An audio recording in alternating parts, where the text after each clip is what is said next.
आज हम लोग जेटेड इकोनॉमिक्स एमसीक्यू का नेक्स्ट सीरीज का topic function of commercial bank and central bank इसको देखेंगे और इसका एमसीक्यू और शॉर्ट एनालिसिस भी देख लेंगे। तो पहला क्वेश्चन क्या है कि निम्न में से किस बैंक की स्थापना प्रेसिडेंशियल बैंक के लिए की गई थी। इसको देखते हैं कि भारत का जो पहला बैंक था बैंक ऑफ हिंदुस्तान था, उसके बाद भारतीय और अंग्रेजों द्वारा मिलाकर एक अवध कॉमर्शियल बैंक बनाया गया। उसके बाद भारतीय लाला लाजपत राय के द्वारा पीएनबी पंजाब नेशनल बैंक 1894 में बनाया गया। और तीन प्रेसिडेंशियल बैंक थे, bank of Bengal, bank of Mumbai, bank of Madras. इन तीनों को मिला के 1921 में इंपीरियल बैंक बनाया गया। ठीक है, 1921 में इंपीरियल बैंक बनाया गया और 1 जुलाई 1955 में गोरेवाला समिति की सिफारिश में इंपीरियल बैंक का नाम बदलकर एसबीआई कर दिया गया। और एसबीआई का मुख्यालय कहाँ है? तो एसबीआई का मुख्यालय मुंबई में है। सर्वाधिक शाखा, कर्मचारी, धन, एटीएम, ब्रांच सभी एसबीआई के हैं। प्रारंभ में एसबीआई के 8 सहयोगी बैंक थे, किंतु अभी एसबीआई को मिला लिया गया है। तो यहाँ जानने वाला बात यही है कि तीन प्रेसिडेंशियल जो थे, बंगाल, मुंबई और मद्रास, इसको मिला के इंपीरियल बैंक बनाया गया 1921 में। फिर 1955 में गोरेवाला यानी गोरेवाला समिति की सिफारिश में इंपीरियल बैंक का नाम चेंज करके एसबीआई बना दिया गया। फिर एसबीआई का मुख्यालय कहाँ? मुंबई में। ठीक है, तो इसका आंसर क्या हो जाएगा? पहले वाले का आंसर कि किस बैंक की स्थापना प्रेसिडेंशियल बैंक के लिए की गई थी, तो imperial bank of India. Next question है, भारतीय रिजर्व बैंक की स्थापना कब हुई थी? तो इसको जानने से पहले थोड़ा सा आरबीआई का ब्रीफिंग देख लेते हैं कि आरबीआई क्या है। आरबीआई एक सर्वोच्च संस्था है जो देश की मौद्रिक नीति को नियमित करता है और इसका काम क्या है कि मौद्रिक नीति को इस तरह से बनाना ताकि देश का आर्थिक विकास हो सके। तो हमारा जो केंद्रीय बैंक है आरबीआई, आरबीआई का गठन 1934 में गठित हिल्टन यंग आयोग की सिफारिश में 1 अप्रैल 1935 में आरबीआई का गठन कर दिया गया था। साथ में जो आरबीआई के पहले अध्यक्ष थे ऑस्बर्न स्मिथ और पहले भारतीय अध्यक्ष सीडी देशमुख और वर्तमान में अध्यक्ष इसके गवर्नर कौन है? शशिकांत दास। ठीक है, तो आरबीआई के बारे में यही जानने वाली बात है कि आरबीआई क्या है? एक ऐसी केंद्रीय बैंक और सर्वोच्च संस्था है जो देश की मौद्रिक और बैंकिंग व्यवस्था को विकसित करता है और इसको नियमित और नियंत्रित करता है ताकि देश का आर्थिक विकास तथा आर्थिक स्थायित्व बना रहे। रिजर्व बैंक हिस्ट्री के बारे में क्या जाने कि reserve bank of India RBI का गठन 1934 में गठित हिल्टन यंग आयोग की सिफारिश में 1 अप्रैल 1935 में आरबीआई का गठन किया गया। और आरबीआई का जब गठन हुआ तो उसमें पहले अध्यक्ष कौन थे? ऑस्बर्न स्मिथ। और पहले भारतीय अध्यक्ष कौन थे? तो सीडी देशमुख। और वर्तमान में अभी शशिकांत दास हैं। आरबीआई के बारे में थोड़ा सा और जान लेते हैं। तो आरबीआई का जब स्थापना हुआ था उसके बाद आरबीआई को राष्ट्रीयकरण किया गया, नेशनलाइज किया गया। तो उस समय 100 के 5 लाख शेयरों को मिला के आरबीआई को 1 जनवरी 1949 में सरकार इसका राष्ट्रीयकरण कर देती है, नेशनलाइज कर देती है। अब आरबीआई का जो मुख्यालय है, पहले कोलकाता था लेकिन अभी करंट में आरबीआई इसका मुख्यालय मुंबई है, जबकि इसके 4 क्षेत्रीय कार्यालय हैं, दिल्ली, मुंबई, चेन्नई, कोलकाता। और विदेशी जो कार्यालय है वो लंदन में है। आरबीआई हर एक राज्य के वित्तीय लेन देन को भी देखता है। और जब जम्मू कश्मीर में 370 लगा हुआ था उस समय इसका जो कार्य था वित्तीय लेन देन एसबीआई देखती थी, लेकिन 370 हटने के बाद अब भी जम्मू कश्मीर का भी काम आरबीआई देखती है।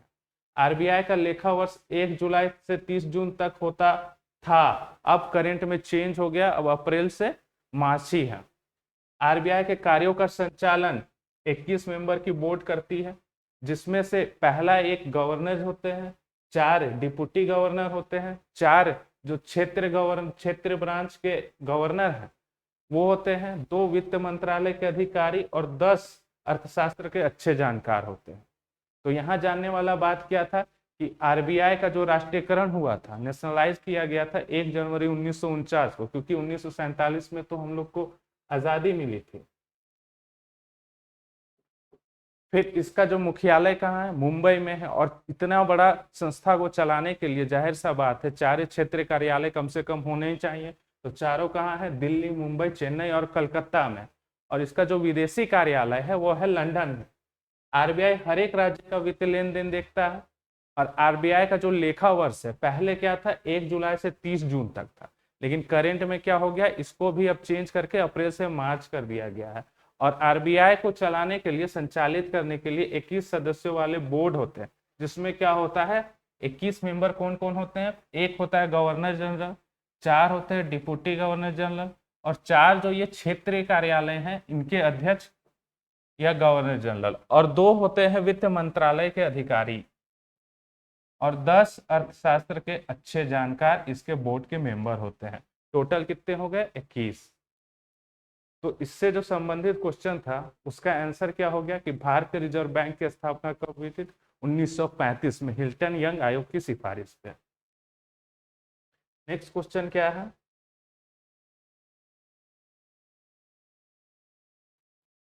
आरबीआई का लेखा वर्ष क्या है। तो बहुत सा पुराना बुक में आपको दिखाई देगा जुलाई से जून, लेकिन याद रखिएगा अभी करेंट में चेंज हो गया है, ये हो गया अप्रैल से मार्च। करेंसी एंड फाइनेंस पर वार्षिक रिपोर्ट का प्रकाशन किसके द्वारा किया गया है। तो करेंसी एंड फाइनेंस पे जो वार्षिक रिपोर्ट है ये भी आरबीआई के द्वारा, रिजर्व बैंक ऑफ इंडिया के द्वारा प्रकाशित किया जाता है। नेक्स्ट क्वेश्चन है, भारतीय रिजर्व बैंक का राष्ट्रीयकरण कब हुआ था। तो हम लोग देख लिए हैं भारतीय रिजर्व बैंक का राष्ट्रीयकरण 1949 में हुआ है। और प्रारंभ में जब इसका राष्ट्रीयकरण हुआ था, उससे पहले जब ये स्थापित हुई थी 1937 में, इसका स्थायी रूप से इसका मुख्यालय मुंबई चला गया, उससे पहले ये कोलकाता में थी। अब क्या है नेक्स्ट क्वेश्चन, केंद्र बैंक का सर्वाधिक महत्वपूर्ण कार्य क्या है। तो केंद्र बैंक का सर्वाधिक महत्वपूर्ण कार्य क्या होता है, साख को कंट्रोल करना, क्रेडिट को कंट्रोल करना। जैसे पेड़ में बहुत सारे शाखाएं होती है ना, उसी तरह केंद्र बैंक का जो मौद्रिक पॉलिसी है, मॉनेटरी पॉलिसी है, उसमें बहुत सारे शाखाएं होती हैं। जैसे कि कितना जो डिपॉजिट आया होगा जो वाणिज्य बैंकों को, कॉमर्शियल और दूसरे बैंकों को, तो उसमें कितना रिजर्व रखना है, कितना लोन देना है, क्या रेट है, ये उसकी शाखाएं होती है। नोट कहाँ निर्गमन करना है, कितना नोट छापना है, ये सब उसकी अलग अलग शाखाएं होती हैं। जैसे कि पेड़ की बहुत सारी शाखाएं होती है ना, तो आरबीआई के भी बहुत सा शाख होता है। जैसे कि को बताया ना, कॉमर्शियल बैंक कितना रिजर्व रखेगा, कितना लोन देगा, आरबीआई खुद कितना नोट छापेगी, उसका जो गुणात्मक और मात्रात्मक जो विधि है जिससे वो अपना मॉनेटरी पॉलिसी को कंट्रोल करती है, वही उसकी अलग अलग शाखाएं हैं। तो केंद्र बैंक का जो सर्वाधिक महत्वपूर्ण कार्य क्या होता है, शाख को कंट्रोल करना। यहाँ इनमें में से सभी होता, लेकिन क्या होता है सरकार का एजेंट, नोट निर्गमन, इनमें से सभी इसका थोड़ा क्या है कि ये बैंक आरबीआई अधिनियम 1934 की दूसरी अनुसूची में प्रविष्ट है। इनकी भुगतान की गई पूंजी है और समग्र आरक्षित का मान ₹5,00,000 से कम नहीं है। यह आरबीआई को संतुष्ट करते हैं कि उनके कार्यों से जमाकर्ताओं के हित साधे जाते हैं। ये कौन से बैंक से संदर्भित है, तो इसको जान लेते हैं कि क्या होता है कि बैंक के 2 टाइप्स होते हैं। एक तो होता है नॉन शेड्यूल, शेड्यूल, गैर अनुसूचित बैंक और अनुसूचित बैंक। तो जो अनुसूचित बैंक होते हैं वो क्या होते हैं, जो आरबीआई एक्ट 1934, आरबीआई एक्ट 1934 के शेड्यूल 2 में लिस्टेड बैंक शेड्यूल बैंक होते हैं, और जो इसमें लिस्टेड नहीं है नॉन शेड्यूल बैंक होते हैं। नॉन शेड्यूल बैंक का ज्यादातर काम कहाँ होता है, जिला, टोला, मोहल्ला तक खत्म हो जाता है, और शेड्यूल बैंक ही मेन बैंक होते हैं। और शेड्यूल बैंकों को आरबीआई द्वारा बनाया गया सभी मॉनेटरी पॉलिसी को देखना पड़ता है, उसका पालन करना पड़ता है। अब क्या होता है, शेड्यूल बैंक में कौन कौन से बैंक आते हैं, कॉमर्शियल बैंक, फिर small finance bank, payment bank, cooperative bank, जिसमें अर्बन कोऑपरेटिव और स्टेट कोऑपरेटिव दोनों होते हैं। अब कॉमर्शियल बैंक में मेन क्या होता है, public sector bank, foreign bank, private bank और आरआरबी। ठीक, तो हम यहाँ जान लिए हैं कि दो बैंक के दो टाइप्स होते हैं, एक तो शेड्यूल और नॉन शेड्यूल। शेड्यूल में कौन से आएंगे? जो आरबीआई एक्ट 1934 के शेड्यूल 2 में लिस्टेड होंगे, उनको शेड्यूल बैंक बोलते हैं। तो इसका आंसर क्या हो जाएगा? जाहिर सा बात है, आरबीआई एक्ट 1934 की दूसरी अनुसूची में कौन से बैंक प्रविष्ट होते हैं? तो ये अनुसूचित बैंक होते हैं, शेड्यूल बैंक होते हैं।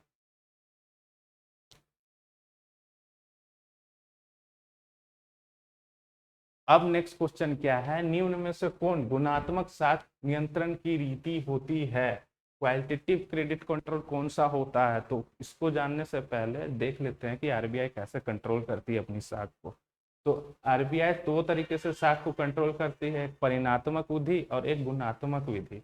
तो परिणात्मक विधि में एक है बैंक दर की नीति, बैंक रेट। बैंक रेट क्या होता है? बैंक रेट वह दर होती है जिसपे केंद्रीय बैंक किसी भी कॉमर्शियल बैंक को लोन देती है। ठीक है, तो बैंक दर क्या होता है? वह दर जिसपे केंद्रीय बैंक सभी व्यावसायिक बैंकों को लोन देती है।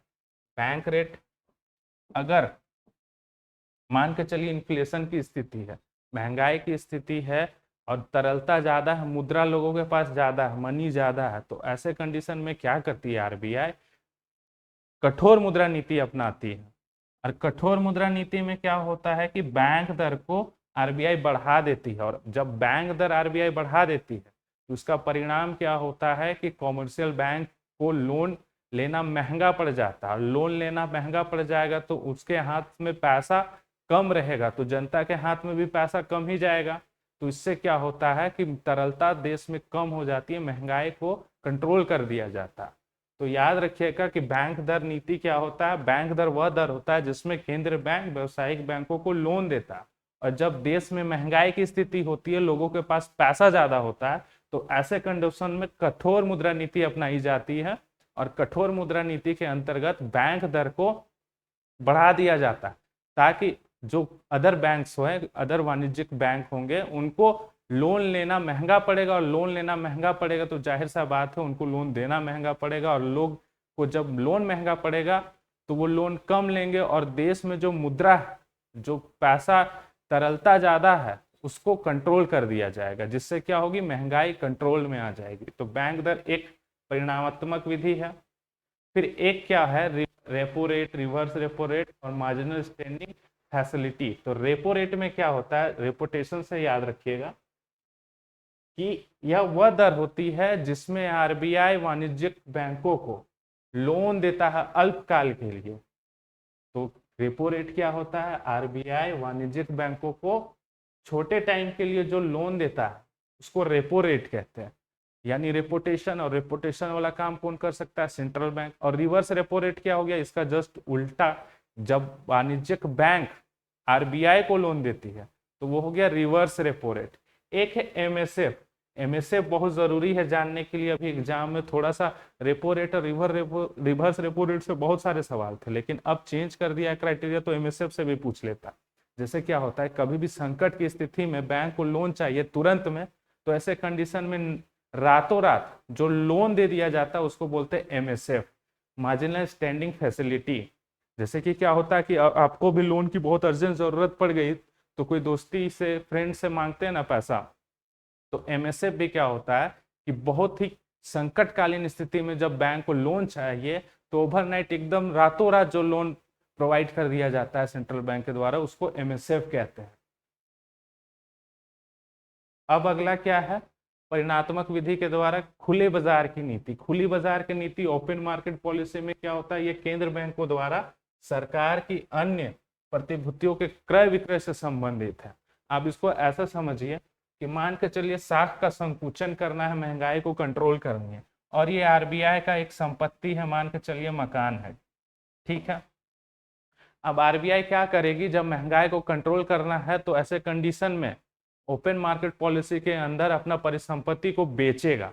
अब जब इसको बेचेगा और जब जनता इसको खरीदेगी तो जाहिर सा बात है कि जनता इसको पेमेंट पैसा के रूप में करेगी। अब जब पैसा के रूप में करेगी तो जनता के हाथ में जो पैसा था वो उसके हाथ से निकल के सीधे सेंट्रल बैंक के पास चला गया। तो इससे क्या हुआ, अर्थव्यवस्था में जो पैसा था, तरलता है, वो कम हो गया, साख का संकुचन हो गया, तो इससे भी महंगाई को कंट्रोल कर दिया जाता।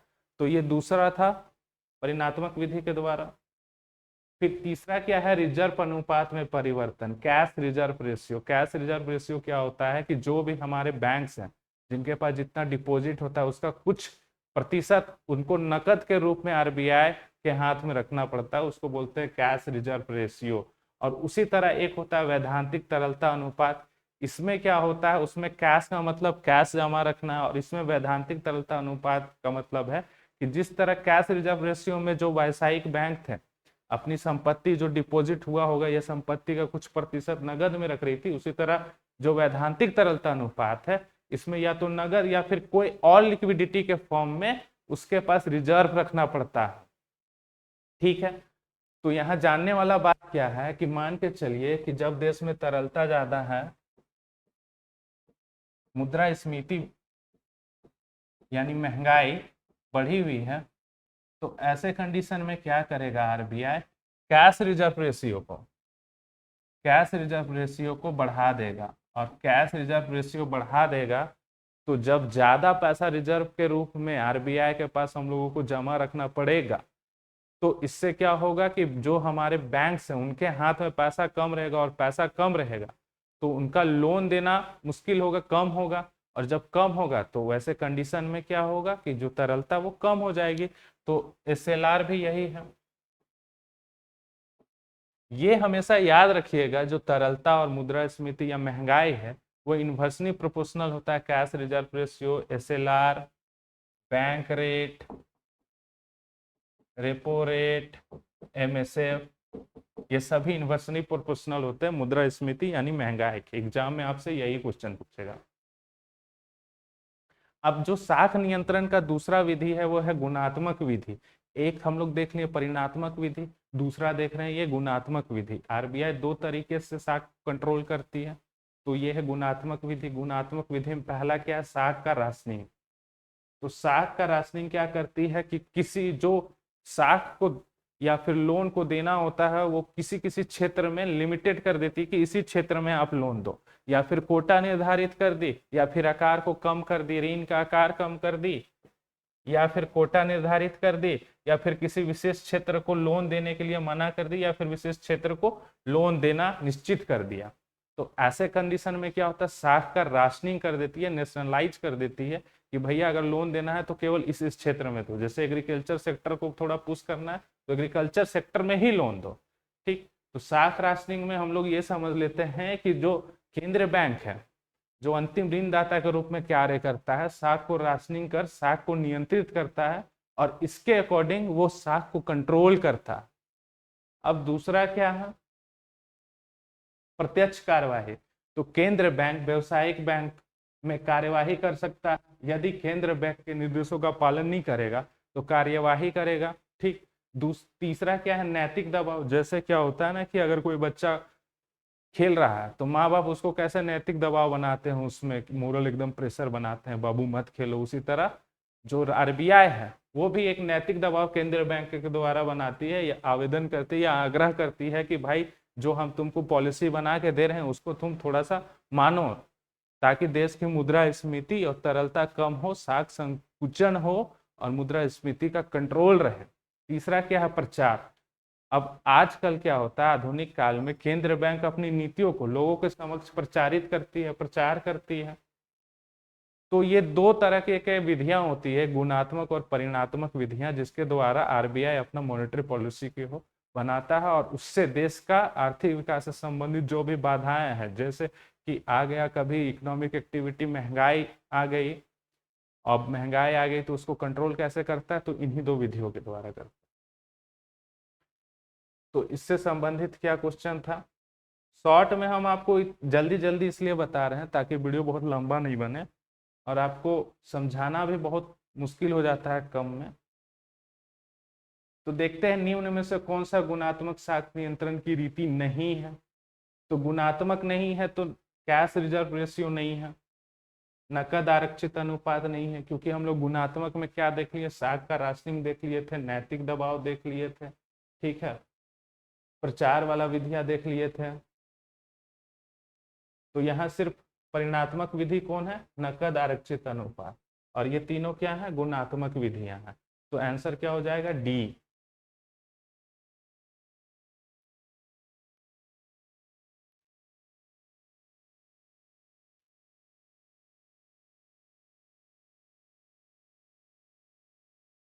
अगला क्वेश्चन क्या है कि जो खुले बाजार की क्रियाएं इंगित किसको करती हैं। आपको हम बताएं ओपन मार्केट पॉलिसी कैसे काम करती है। तो खुले बाजार की नीतियां किसको इंगित करती हैं, आरबीआई द्वारा प्रतिभूतियों की खरीद एवं बिक्री को इंगित करती है। आरबीआई द्वारा प्रतिभूतियों की खरीद और बिक्री को इंगित करती है। अगला देखते हैं, कुल निक्षेप का वह भाग जो वाणिज्य बैंकों द्वारा केंद्र बैंकों के पास नगद कोष के रूप में, कैश के रिजर्व के रूप में रखा जाता है, इसको क्या कहते हैं। तो हम आपको बता दिए थे, कैश रिजर्व रेशियो, नकद कोष अनुपात। बैंक दर से क्या अभिप्राय है, तो हम आपको बताया था वह दर जिसपे केंद्रीय बैंक दूसरे बैंकों को लोन देती है। तो इसका क्वेश्चन के हिसाब से आंसर क्या हो गया, केंद्र बैंक के द्वारा बैंकों को दिए गए ऋणों पर ली गई ब्याज की दर। ठीक है, आंसर यही हो जाएगा। अब नेक्स्ट क्वेश्चन क्या है, भारतीय रिजर्व बैंक नोट निर्गमन की निम्नलिखित पद्धतियों को अपनाता है। कौन सी पद्धति को अपनाता है, तो ये कौन सी पद्धति को अपनाता है, न्यूनतम कोष पद्धति। न्यूनतम कोष पद्धति को अपनाता है। न्यूनतम कोष पद्धति क्या है,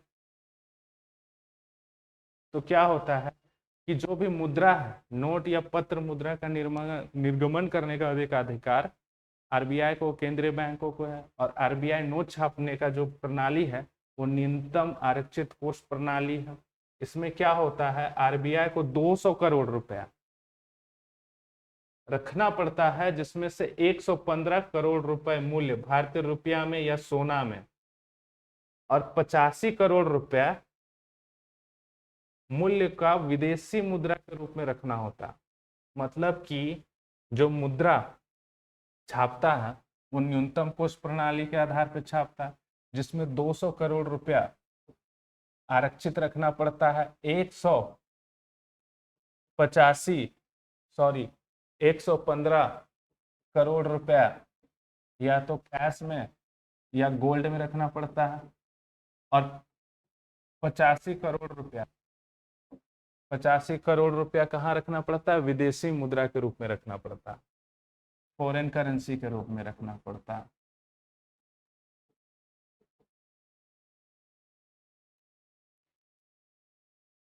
अब जान लेना है कि जो 1 रुपए का नोट है उस पे वित्त सचिव का, और 1 रुपए से अधिक पे भारतीय रिजर्व बैंक के गवर्नर जनरल के साइन होते हैं। एग्जाम में पूछता है कि 1 रुपए के नोट पे वित्त सचिव का, और 1 रुपए से अधिक के नोट पे भारतीय रिजर्व बैंक के गवर्नर का साइन होगा। वर्तमान सरकार द्वारा विमुद्रीकरण की घोषणा कब की गई थी, इसको याद रखिएगा, एग्जाम में आजकल पूछ देता है कि जब देश में डिमोनेटाइजेशन करेंट टाइम में हुआ था, कब हुआ था, क्योंकि बहुत बड़ा हिस्टोरिकल मोमेंट हो गया था। तो ये हुआ था 8 नवंबर 2016 को। नरसिम्हा कमेटी की रिपोर्ट संबंधित है। आपको याद रखना होगा कि जो बैंक से संबंधित कौन कौन सी कमेटियां हैं, तो इसमें सबसे इंपॉर्टेंट जो कमेटी है वो है नरसिम्हा कमेटी। तो ये बैंक क्षेत्र के सुधार से संबंधित कमेटी थी। स्मृतिकारी प्रवृत्तियों को नियंत्रित करने के लिए प्रयोग किया जाता है। तो किसका प्रयोग किया जाता है, इन्फ्लेशन यानी महंगाई को कंट्रोल करने के लिए, बैंक रेट, नगद आरक्षण अनुपात, cash reserve ratio, repo rate, और सर्वाधिक नगद अनुपात SLR। तो हम आपको बता दिए थे कि जो मुद्रास्फीति यानी कि महंगाई या तरलता, इन्वर्सली प्रोपोर्शनल किसका होता है, तो इन्वर्सली प्रोपोर्शनल समझ लीजिए bank rate, repo rate, cash reserve ratio और SLR। मतलब कि अगर इसको बढ़ाएंगे तो उसका असर क्या होगा, मुद्रास्फीति कंट्रोल होगी, महंगाई कंट्रोल होगी। इनको बढ़ाने से, इसमें वृद्धि करने से लोगों के हाथ में जो मुद्रा है वो कम हो जाएगी, और जब तरलता कम होगी, जब सबके हाथ में पैसा है, जिससे महंगाई आ गई और सबके हाथ में जो पैसा है वो कंट्रोल में आ गया, तो मुद्रास्फीति यानी महंगाई कंट्रोल में आ गई।